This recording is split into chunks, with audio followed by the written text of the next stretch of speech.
चांदनी राजीव के पास जाकर कहती है, राजीव एक बार मेरी बात तो सुन लीजिए प्लीज। चली जाओ यहाँ से चांदनी, इससे पहले कि मेरा गुस्सा बाहर आ जाए तुम यहाँ से चली जाओ। राजीव चांदनी से कहता है, जब तक आप मेरी बात नहीं सुन लेते तब तक मैं यहाँ से कहीं नहीं जाऊंगी। मैं मानती हूँ कि मैंने सोनिया मैम से बात की थी, पर राजीव गुस्से से कहता है, मैंने बस क्या? तुमने मेरे सेल्फ रिस्पेक्ट को अपने पैरों तले कुचल दिया। मुझे ये नौकरी तुम्हारी वजह से मिली है। आज तुमने मुझे ये एहसास दिला दिया कि मैं किसी काबिल नहीं हूँ।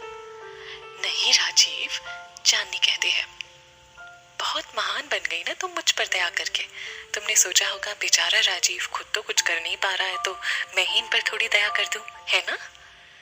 चांदनी रोते हुए कहती है, नहीं राजीव, आप मुझे गलत समझ रहे हैं। मैं ये सब आपके बारे में सोच भी नहीं सकती। मैंने तुम्हें अपना दोस्त समझा था और इसीलिए मैंने तुम्हें अपने बारे में बताया, पर तुमने मुझे दोस्त नहीं समझा। मुझे बेचारा समझकर मुझ पर तरस खाया। राजीव चांदनी से कहता है। राजीव गुस्से से चांदनी को पकड़कर कहता है, तुमने मुझे मेरी नजरों में गिरा दिया। आज के बाद मुझसे दूर रहना। मेरी जिंदगी में दखल अंदाजी करने की कोशिश भी मत करना। I hate you Chandni, I hate you. नहीं करनी मुझे ये नौकरी। मैं आज अभी इसी वक्त ये नौकरी छोड़ता हूँ। चली जाओ यहाँ से। राजीव गुस्से से चांदनी को दूर करता है। चांदनी पत्थर से गिरने लगती है, पर राजीव उसका हाथ पकड़कर अपनी तरफ खींच लेता है। राजीव चौंक कर कहता है, चांदनी तुम ठीक हो? चांदनी रोते हुए राजीव से, हाँ। राजीव चांदनी को वहीं छोड़कर चला जाता है। चांदनी पत्थर पर बैठ जाती है और रोने लगती है। पिंकी चांदनी को फोन करती है। चांदनी फोन नहीं उठाती। इधर सोनिया राजीव के कैबिन में जाती है। राजीव कहाँ चला गया? सोनिया वापस जाने लगती है। अचानक उसकी नजर राजीव के बनाए रफ डिजाइन पर पड़ती है। वो उन्हें देखने लगती है। सोनिया हैरानी से कहने लगती है, ये तो कमाल की डिजाइन है। क्लाइंट तो इसे देखते ही अप्रूव कर देंगे। वाह, सुपर्ब। ये राजीव कहाँ गया? सोनिया चांदनी के कैबिन में फोन करती है, पर कोई फोन नहीं उठाता। वो रिसेप्शन पर जाती है। सोनिया, राजीव कहाँ है?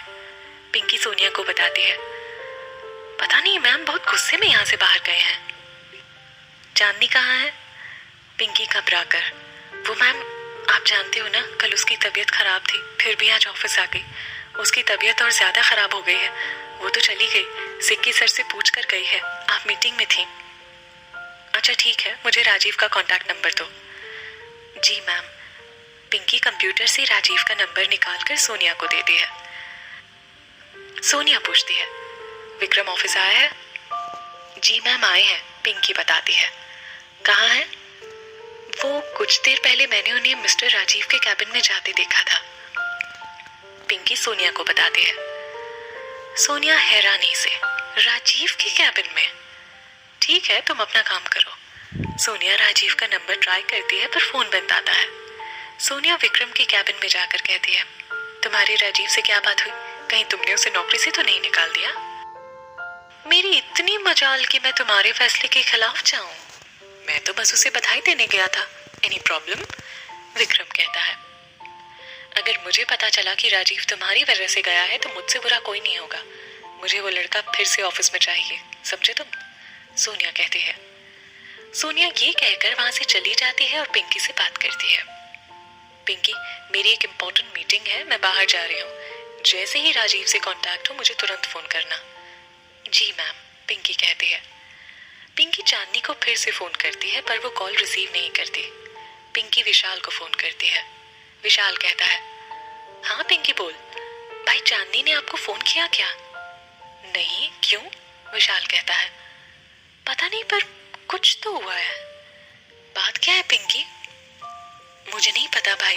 पहले राजीव भैया गुस्से में ऑफिस से चले गए और फिर चांदनी भी उनके पीछे पीछे चली गई और सोनिया मैम भी उनके बारे में पूछ रही थी। पिंकी ने कहा, तो फोन रख, मैं चांदनी से बात करता हूँ। विशाल कहता है, जी भैया। पिंकी फोन रख देती है। विशाल चांदनी को फोन करता है। चांदनी रोते हुए फोन उठाती है। विशाल, चांदनी क्या हुआ, तू रो क्यों रही है? विशाल, वो कहाँ है तू? मैं अभी वहां आ रहा हूँ। चांदनी उसे बताती है कि वो कहाँ है। विशाल फौरन चांदनी से मिलने के लिए निकलता है। वो वो राजीव को भी कॉल करता है पर वो कॉल रिसीव नहीं करता। कुछ देर में विशाल चांदनी के पास पहुंचता है। चांदनी रोते हुए विशाल के गले लग जाती है। क्या हुआ चांदनी, बता मुझे, इधर देख मेरी तरफ और रोना बंद कर। तू रोती हुई जरा भी अच्छी नहीं लगती, बात क्या है बता। चांदनी रोते रोते विशाल को सब बताती है। विशाल, मैंने कुछ गलत नहीं किया, मैंने बस सोनिया मैम से इतना ही कहा था कि वो बिना राजीव का इंटरव्यू लिए उसे रिजेक्ट ना करें। पता नहीं राजीव को ये गलतफहमी कैसे हो गई कि मेरी वजह से उन्हें ये जॉब मिली है। विशाल, सोनिया मैम ने उन्हें ये नौकरी उनकी काबिलियत से ही दी है। विशाल कहता है, कोई बात नहीं, उसे गलतफहमी हुई है ना, हम उसे दूर कर देंगे। तू रोना बंद कर प्लीज। कोई फायदा नहीं, वो मेरी बात सुनने को तैयार ही नहीं है, तो उनकी गलतफहमी दूर कैसे होगी। चांदनी कहती है, मैं उससे बात करूंगा, चल। विशाल कहता है, पर मुझे उनसे कोई बात नहीं करनी। अरे ऐसा भी कोई करता है क्या, कम से कम मेरी बात तो सुननी चाहिए थी उन्हें। विशाल मुस्कुराकर कहता है, ठीक है, बात मत करना, मैं बात कर लूंगा, तू बस चुपचाप सुनना, ठीक है, चले अब। राजीव घर आकर अपना सामान पैक करने लगता है। अचानक उसकी नजर आईने पर पड़ती है। वो चांदनी की गिफ्ट की हुई शर्ट पहने हुए है। राजीव गुस्से से शर्ट उतारकर बेड पर फेंक देता है। राजीव के फोन की बेल बजती है। राजीव, माँ। राजू, कैसा था ऑफिस में आज तेरा पहला दिन? मैंने जॉब छोड़ दी माँ। राधा हैरानी से पूछती है, क्या, पर क्यों? कल ही तो तुझे जॉब मिली थी। ये जॉब मुझे उस लड़की की वजह से मिली थी, मेरी काबिलियत से नहीं। राजीव कहता है, कौन सी लड़की? कोई नहीं माँ, मैं बस कल आ रहा हूँ। राजीव फोन काट देता है। राजू, फोन काट दिया। पता नहीं मेरे बाद इस लड़की का क्या होगा।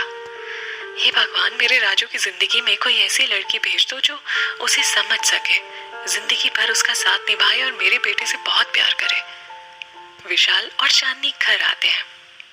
विशाल कहता है, चांदनी तू घर जा, मैं उससे बात करता हूँ। ठीक है। चांदनी अपने घर जाती है और विशाल अपने घर। सुमन, चांदनी सुमन के गले लगकर फिर से रोना शुरू कर देती है। क्या हुआ चांदनी?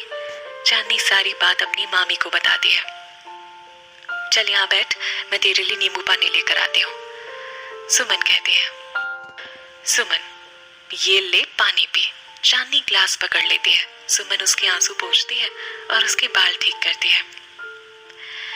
राजीव ना एक खुददार लड़का है, वो किसी की मदद नहीं लेना चाहता, वो खुद अपने दम पर आगे बढ़ना चाहता है। ये तो अच्छी बात है ना बेटा। सुमन चांदनी को समझाती है। मैं जानती हूँ मामी, पर मैंने बस वही किया जो मुझे सही लगा। मुझे पता है चांदनी, मेरी चांदनी कभी किसी का जानबूझकर दिल नहीं दुखाएगी। राजीव का गुस्सा कम हो जाए फिर तो उसे जाकर सब बता देना, ठीक है? अब जा अपने कमरे में आराम कर, जा। चांदनी अपने रूम में चली जाती है। वो राजीव के रूम की तरफ देखती है पर खिड़की बंद होती है।